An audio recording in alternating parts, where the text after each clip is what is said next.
Okay, welcome everyone. Today we will talk about the Poisson process. As you know, last time we talked about counting processes. And I said that the Poisson process is a type of counting process. Now we will define it formally. And actually we will have three different definitions for the Poisson process that all imply each other. And today we will go through all of them.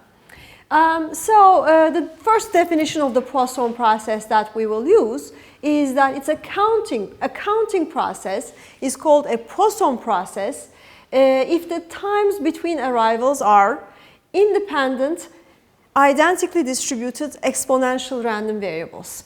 So in this picture, we see x1, which is the time until the first arrival. As you know, we define the counting process as a process that starts at 0 at time 0. So it starts with no arrivals at time 0. The first arrival is recorded after time x1. After the first arrival, there is an amount of time until the next arrival. We call this x2. And then x3 is the time until the next arrival, etc. So these inter-arrival times are independent and have the same distribution. We abbreviate this as IID. Independent, identically distributed. And furthermore, they are exponential with a rate lambda. And we say that this is a Poisson process whose rate is lambda. Notice from the definition of the exponential distribution that the mean inter-arrival time is 1 over lambda. So the expected time we wait until getting the next arrival at after the last arrival is 1 over lambda. So the larger the rate then, the more frequent the arrivals, the smaller the time, expected time between arrivals. So let's just apply this on the waiting for the bus example. I'm waiting for the bus, and bus arrivals are known to be Poisson, a Poisson process, at a rate of 1 bus per 10 minutes. Okay. Starting at time t equals 0, what is the expected time until the arrival of the first bus? Clearly, 10 minutes. 1 over 10, 10 minutes. Okay, so that's very easy. And as a consequence, one moment. As a consequence of the exponential inter-arrivals, we will have a memoryless property for the Poisson. Yes, please, Mustafa. I guess the question asks the expectation of arrival of the third bus. Oh, the third bus. Thank you. Yeah, the question asks the time until the arrival of the third bus. And what is that? So the question is asking about the expectation of x1 plus x2 plus x3. In other words, this is the expectation of S3. If you remember from last lecture, in a counting process, we defined Sn as the summation of xi's, I from 1 to n. And this is the third arrival time. This is time 0. This is S3. Okay. So clearly this is 3 times expectation of x1 because they all have the same distribution, and the expectation of x1 in this question is 1 over 10. So 30 minutes. Any questions? Thank you for bringing it to my attention. Yeah. Now, the memorylessness property of the exponential distribution carries on to the Poisson process in a very nice way. And it means that the Poisson process starts fresh at any point in time. And this does not have to be an arrival instant. Okay? So let's make this precise. We'll define something called a residual time. So suppose we look at the process, at the Poisson process, at a given time, an arbitrary point in time. And there was an arrival some time ago, but we are wondering about the residual time R until the next arrival. What is the distribution of this residual time, or the residual life of the process, as it is sometimes called? How do we do this? How do we do this? Notice that this x is an inter-arrival time. Okay? So we can consider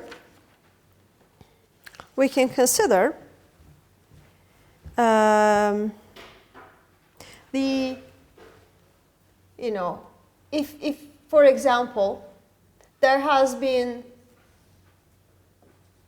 a duration of time, small x, since the previous arrival, what is the probability that R is going to be larger than some y, oops, given that x has already passed since the previous arrival, x amount of time has already passed since the previous arrival? Well, this is the probability that what? X is bigger than x plus y. The inter-arrival duration is bigger than x plus y, given that the inter-arrival time is already bigger than x. Right? But you know from a memorylessness property that this is clearly equal to e to the minus lambda y. So no matter what we condition on in terms of the time that has passed so far since the previous arrival, the conditional distribution of the residual life is always equal to this, and it does not depend on x. And it just says that basically the residual time is an exponential with rate lambda as well. So R is exponential with rate lambda. I mean, it has this distribution no matter what x is that we condition on, hence its unconditional distribution is also exponential with rate lambda. But that says something very powerful. It says that at any time t, the Poisson process starts fresh. It does not matter what happened in the past. It's as if we're starting from time 0 and we are waiting until the next arrival. The time until the next arrival is an exponential with rate lambda. And this has implications that are very powerful. One of the implications, first of all, before the implications, let's do an example. Now, given that I arrive at the bus stop at t equals 19 minutes, and somebody tells me that I missed the second bus by 2 minutes, so I'm waiting for the arrival of the third bus, how much do I expect to wait?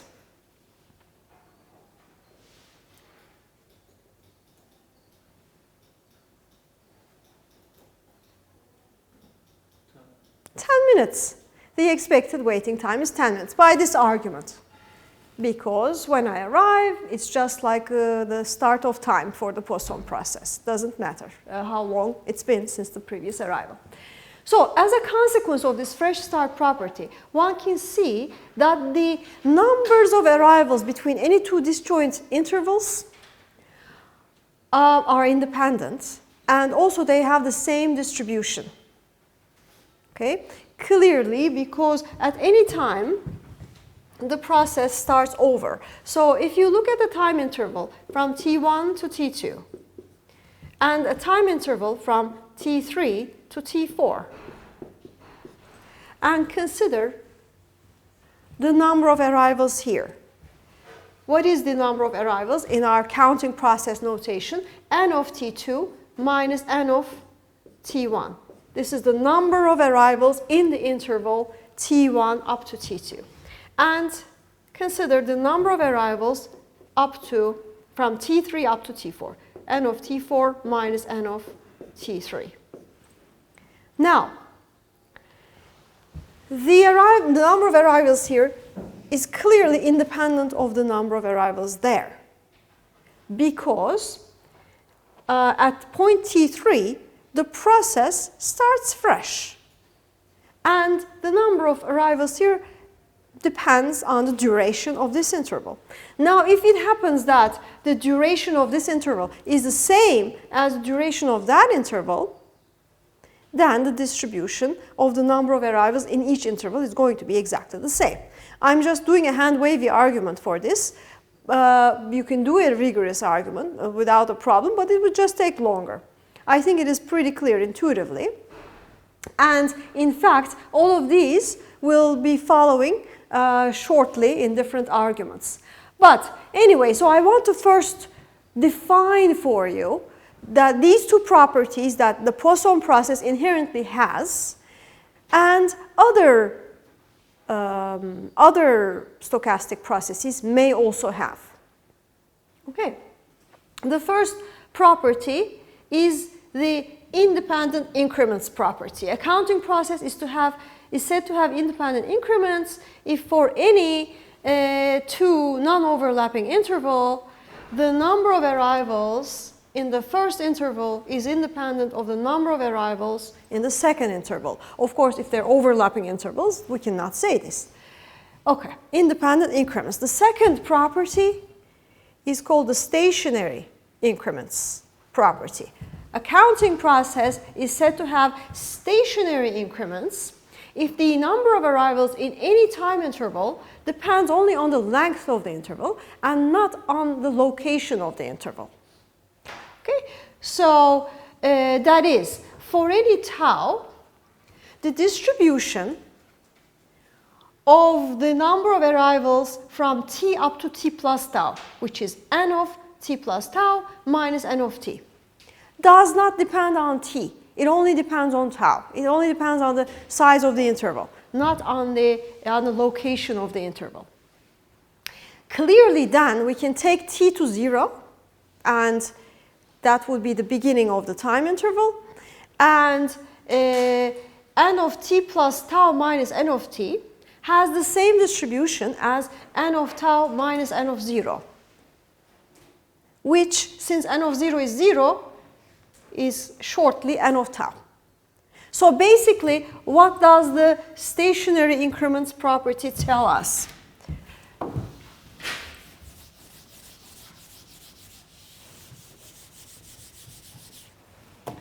Stationary increments. N of t plus tau minus n of t has the same distribution as n of tau. What is n of tau? From 0 to up to tau, this is the number of arrivals that occur. Remember our counting process?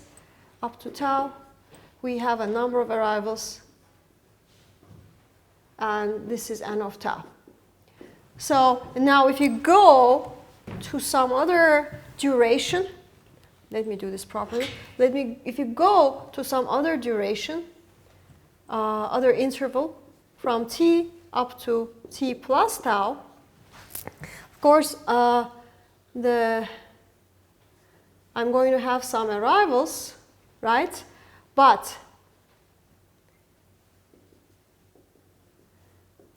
the total number of arrivals here, n of t plus tau minus n of t, has the same distribution as this n of tau. Is that clear? So it doesn't really matter where the interval is. All that matters is the duration of the interval. All right. So the Poisson process satisfies this because of the fresh start property. Okay? But there are other processes that you may learn the rest of this course and further studies that may have stationary increments as well. All right, let's apply this. Now, we'll actually apply this as well as the fact that our interarrivals are exponential to make a realization, an important realization about the Poisson process that will take us to an independent, to a different definition of the Poisson process. So, the example says, compute the probability that n of t is less than 1. What is that? That's the probability that there is less than one arrival, meaning there's no arrival in an amount of time t, in a duration t. So what is the probability that n of t is less than 1? What do you think? So always think in terms of a picture, it helps.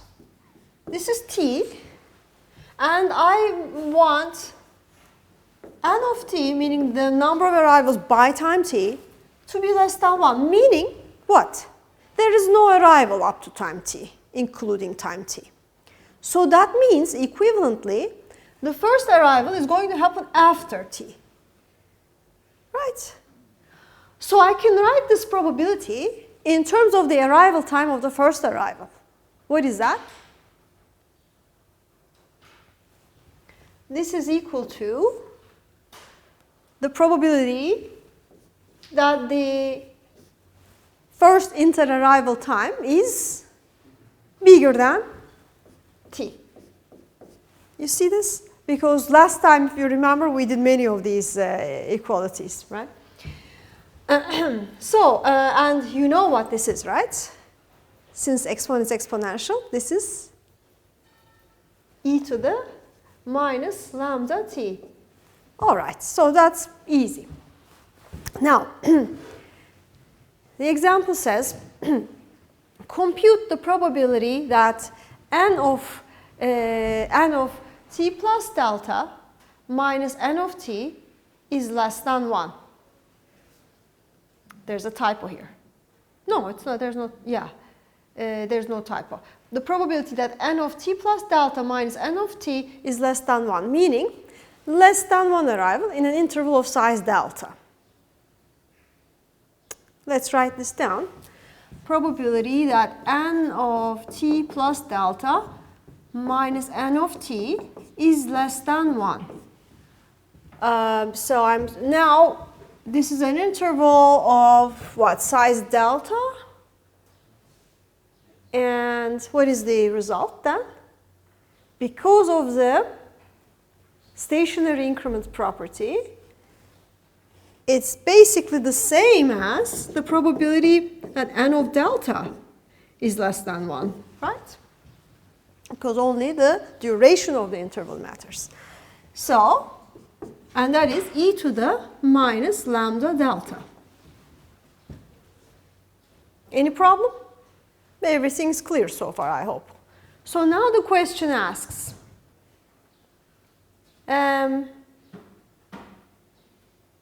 use this to compute the probability that there is at least one arrival in an interval of size delta. At least one arrival. So what do you think? 1 minus that, right. So basically the probability that there is at least one arrival, meaning n of delta is bigger than or equal to 1, is equal to 1 minus e to the minus lambda delta, right? And then the question says, what do you think happens to this as delta becomes very small? Well, if you want, let's expand this exponential as in a Taylor series expansion.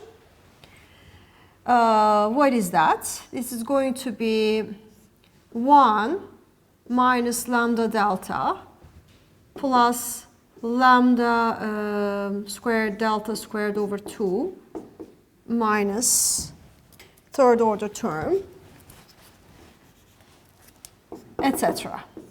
What I'm going to do is I'm going to say anything of order 2 or higher in delta is going to be small with respect to delta. It's going to become smaller and smaller as delta goes to 0. So I'm going to call these higher order terms as little o of delta. And I'm going to explain now what I mean by little o of delta. And I will say that this is 1 Oh, 1 minus 1 minus lambda delta, right? Anyway, let's just do that. 1 minus 1 minus lambda delta plus little o of delta. And the result is going to be lambda delta plus little o of delta. You may say, why aren't you doing this minus o of delta? Because minus little o of delta is the same as, if you want, let's just say, yeah, minus. Okay. So, I mean, really, we're not concerned with the size of this little o of delta, sign of this little o of delta here. So, basically, what we learn from here is that the probability that an arrival gets recorded in a very small interval of size delta, okay, from t to t plus delta, the probability that an arrival falls into this interval is approximately lambda delta. And you can do this for every little interval. And it becomes like a Bernoulli process, Bernoulli arrival process, when delta becomes finer and finer. So in every little interval, we either have an arrival or we don't. And the probability of having an arrival is approximately lambda delta. And the probability of having no arrival is approximately 1 minus lambda delta. So if you look closely at the Poisson process, you see that maybe it's the limit, continuous time limit of the Bernoulli arrival process. And now we will make this more precise. Any questions? So before making this precise, let me explain to you what I mean with this little o notation. A function f is said to be little o of delta if it decays to 0 faster than delta. So, in other words, if it decays faster than linearly as its argument goes to 0. That is, if you take this function, evaluate it delta and divide by delta and take the limit as delta goes to 0, you get 0. So let's see which of the functions are little o of delta. Part A is f of x is x. Is that little o of delta or no? Why not? A is not little o of delta. Because like if you divide delta by delta and take the limit as 0, delta goes to 0, you get 1. You don't get 0. Part B. F of x equals x squared. Is that little o of delta? Yes, let's just show it. X squared over x limit as x goes to 0. Okay. Is what? 0. And so consequently, x squared is little o of x. I mean, we don't always have to use delta in the argument, right? How about x cubed? So yeah, this is small o of x. How about x cubed plus c times x, where c is a constant, a real constant? What do you think? The first term is clearly little o of x, but the second term is not little o of x. Hence, when you sum, it's not going to be little o of x. And in fact, we can show this by taking the limit. The limit as x goes to 0, x cubed plus cx over x is going to be c, right? Which is, unless c is 0, which would be trivial, this limit is not 0. Okay, so that does not work. It's not the little o of x. How about part D? Let's use delta now. F of delta is A times H of delta plus B of G of delta. And H and G are both little o of delta, A and B are constants. So F of delta over delta is A H of delta over delta plus B G of delta divided by delta, and take the limit as delta goes to 0 in both sides of the equality.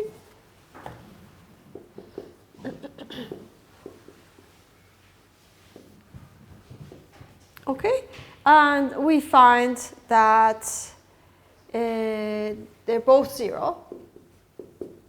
So yes. So basically, if you add two things, if you add a number of functions that are little o of delta, what you get is a little o of delta. Is that clear? Now we're going to use this definition.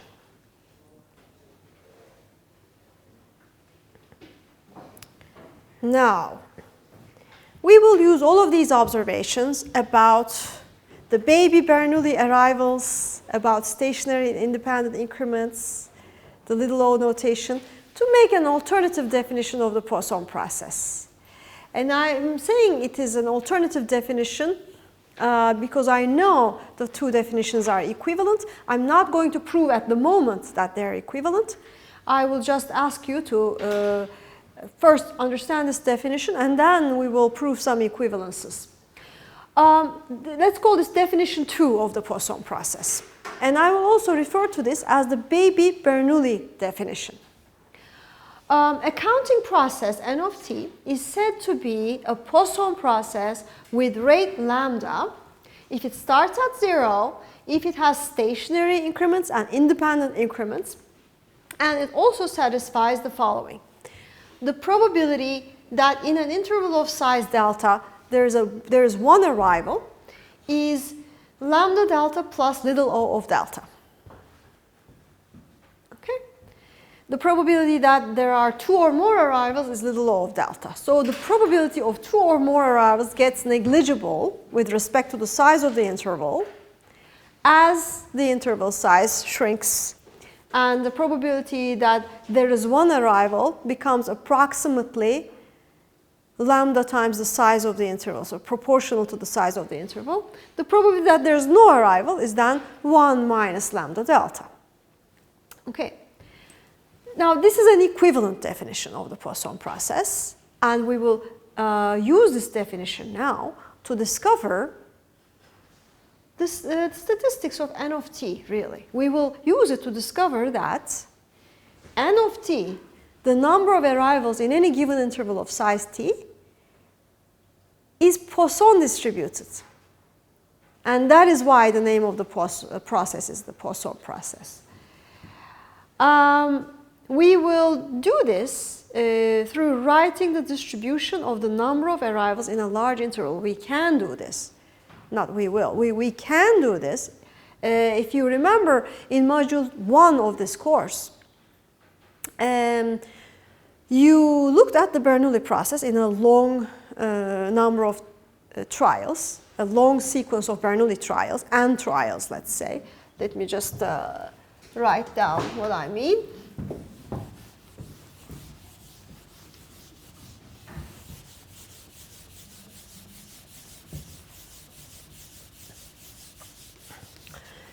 You looked at n Bernoulli trials, okay? And here, as n increases, the probability of success in each trial, p, went like n times p was constant, so lambda over n. So as n goes to infinity, the probability of success in each trial went to 0. like lambda over n. And so here, let's say S, let's not call it S of n, okay. S of n was the number of successes in in a total of n trials, right? And expectation of S of n is clearly P times n, which is lambda. So as we are increasing n, while at the same time shrinking the success probability, you showed in module 1, in an exercise in module 1, that S of n in the limit has the Poisson PMF. Okay. What is the actual PMF of S of n? It's a binomial. It's a binomial PMF. The probability that S of n is equal to k is given by what? N choose k, p to the k, 1 minus p to the n minus k, for k between 0 and n.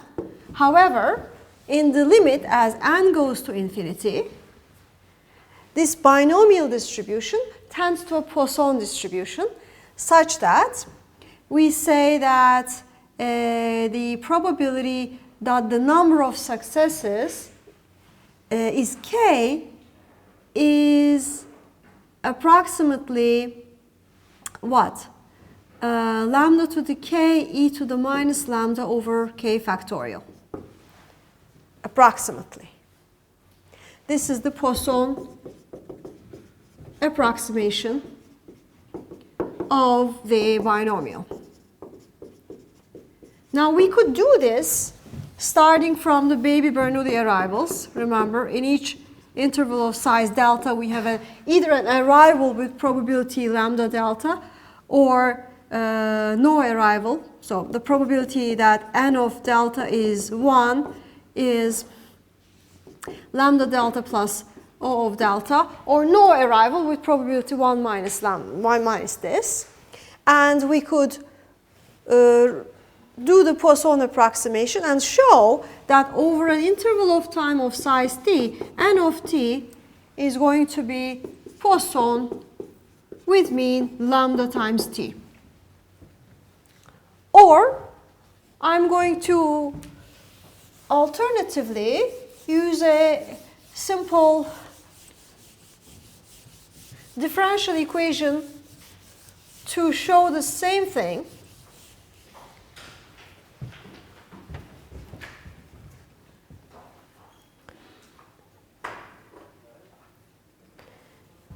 Let me just write it on the board. Okay.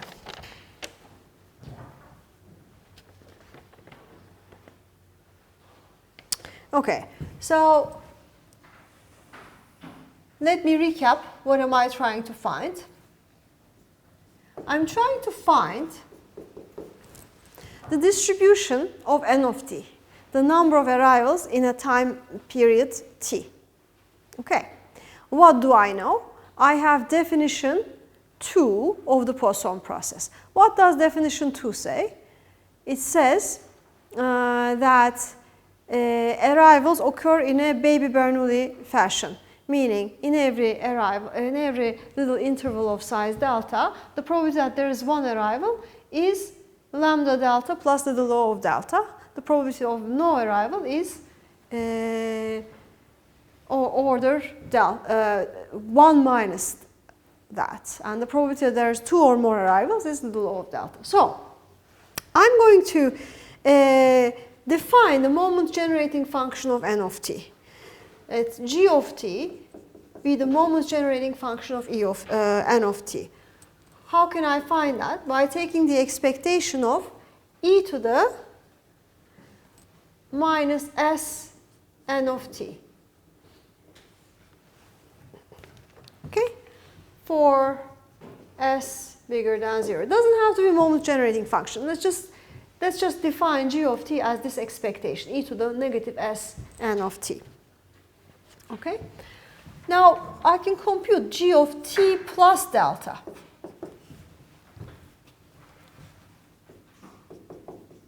G of t plus delta, expectation e to the negative s n of t plus delta, which I can write as expectation e to the minus s n of t plus delta minus n of t plus n of t.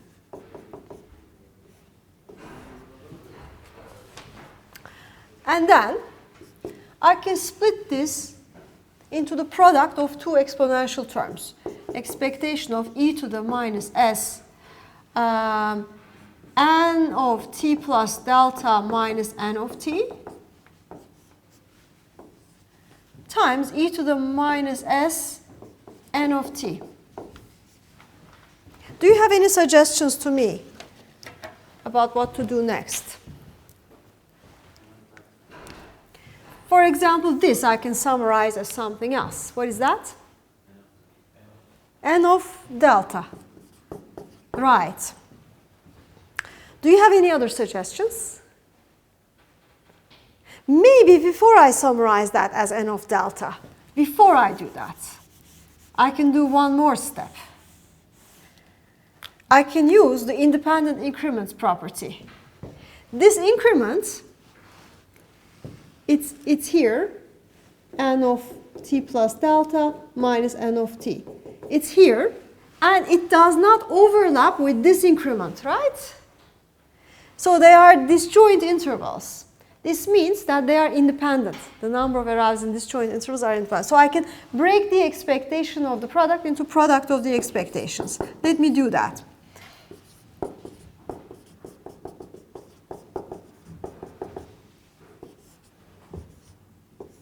And this is expectation of e to the minus s n of t. Now I can take the other step. So I did this. I got this equality because of the independent increments property.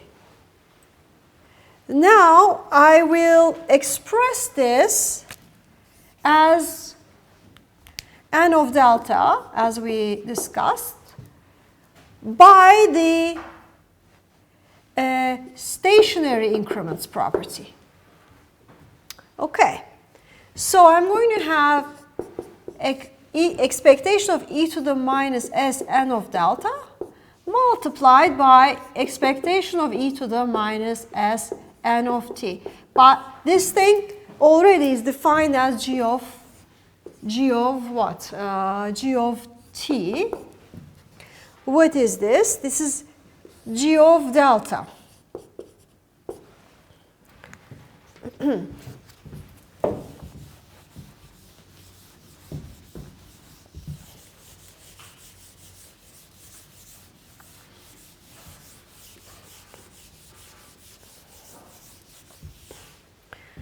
Okay.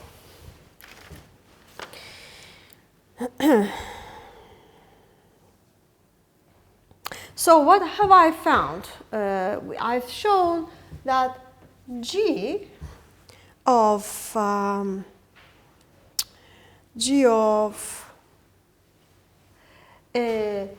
t plus delta equals g of t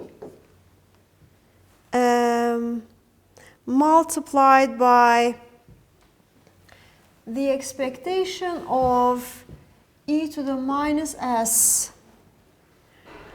n of delta. And I'm not going to express this as g of delta at the moment because it's going to help me to keep it like this, because I already know the distribution of n of delta because of the Baby-Bernoulli definition of the Poisson process, and I'm going to use that. Now, what is this expectation? Remember, n of delta so basically n of delta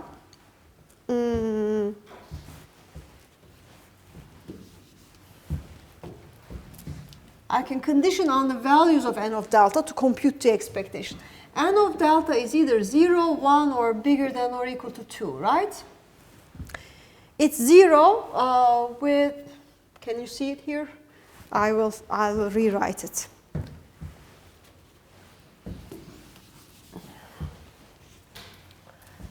N of delta equals 0, 1, or bigger than or equal to 2.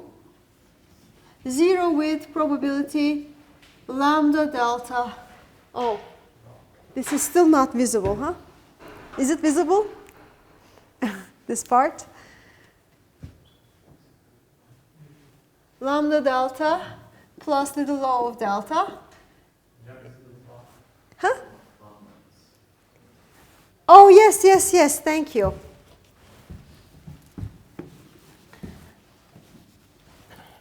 With probability 1 minus lambda delta plus O of delta. 1 with probability lambda delta plus O of delta. 2 or more with probability lambda delta. So then what is the expectation of this quantity?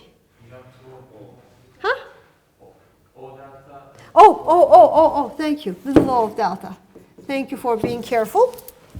Okay, what is this expectation then? It's 0 times this probability, 1 plus 1 times this probability, lambda delta plus little o of delta, right? Plus little o of delta. It's not that expectation. I'm sorry. Let's take the, so this is e to the minus s times 1 with probability lambda delta plus little o of delta plus e to the minus s times 0 with probability 1 minus lambda delta plus little o of delta plus e to the minus s times 2 with probability with probability O of delta, but all of those terms are going to add up only to little o of delta. So I have these terms remaining. So what do these terms give me? These terms give me 1 minus lambda delta plus O of delta plus e to the minus s lambda delta plus O of delta plus O of delta, which is 1 minus lambda delta plus e to the minus s lambda delta plus O of delta.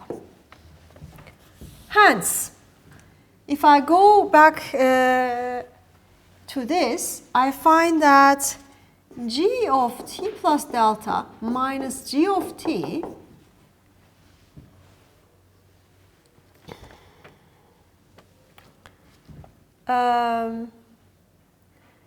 is equal to, or let me just go one step back. G of t plus delta is equal to g of t times 1 minus lambda delta plus e to the minus s lambda delta plus O of delta. Okay, so I want to find a differential equation for g of t. So I can do that by taking g of t plus delta minus g of t and dividing my delta. And that is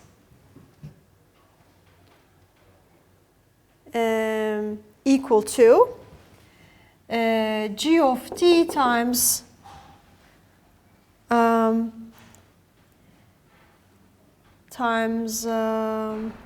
lambda delta e to the minus s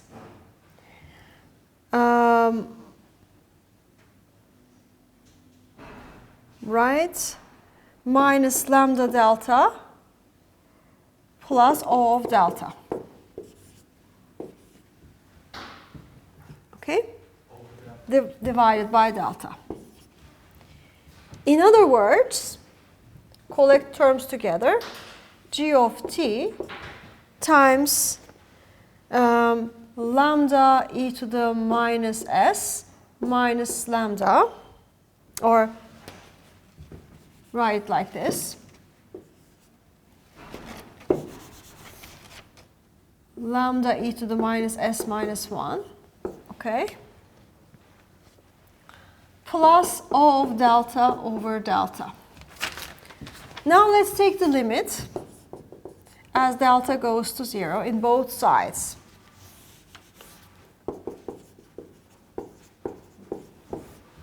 What do we find? By the definition of O of delta, this term goes away. Okay, and we find that the derivative, because this becomes a derivative now, the derivative of g of t is equal to g of t times lambda e to the minus s minus 1.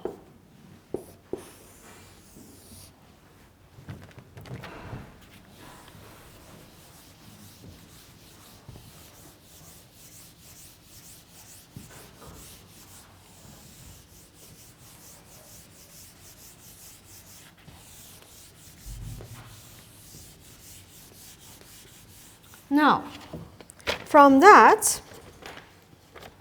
I can write g derivative over g is given by lambda e to the minus s minus 1, and integrate this. If I integrate this and use the boundary condition, g of 0 is what? G of 0 is not 0. G is defined as e to the minus s n of t. Remember, n of 0 is 0. So g of 0 is 1. Okay? And we find that the logarithm of g of t is equal to lambda t e to the minus s minus 1. Hence, g of t is equal to e to the lambda t e to the s minus 1. Well, it may be a stretch, but I can ask if anyone recognizes this from anywhere. You may recognize it as the moment generating function of a Poisson random variable whose mean is lambda t. So this is not the moment generating function, in this case actually the Laplace transform, because we use negative s. So this is the Laplace transform of the Poisson PMF with expectation lambda t.